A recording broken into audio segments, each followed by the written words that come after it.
শত সহস্র প্রতিবাদী স্লোগান, কিছুতেই মান ভাঙেনি। নরপিশাচের থাবায় ক্ষতবিক্ষত শরীরটা সারাতে চিকিৎসকদের প্রাণান্তকর চেষ্টাতেও সাড়া দিল না আসিয়ার ছোট্ট হৃদয়টা। হয়তো অভিমানী হৃদয়টাই চাচ্ছিল না আর থাকতে। 7 দিনের অসহ্য যন্ত্রণার পর নিভে গেছে আসিয়ার জীবন প্রদীপ।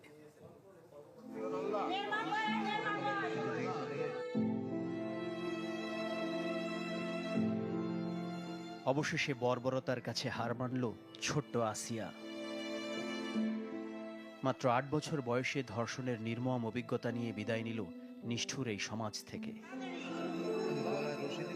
টানা 7 দিন বিভিন্ন হাসপাতালে জীবন মৃত্যুর সন্ধিক্ষণের ইতি টানল মাগুরার শিশুটি। ঢাকা সম্মিলিত সামরিক হাসপাতালে সে শেষ নিঃশ্বাস ত্যাগ করে দুপুর 1টার দিকে।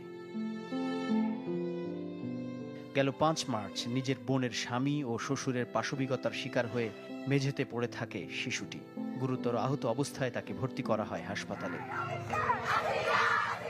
এই ঘটনাকে কেন্দ্র করে দেশ জুড়ে চলতে থাকে প্রতিবাদের ঝড়। যেই ঝড় এখনো থামেনি, কিন্তু ঝরে গেল ছোট্ট সে প্রাণ। মাকসুদুন নবী, চ্যানেল 24, ঢাকা।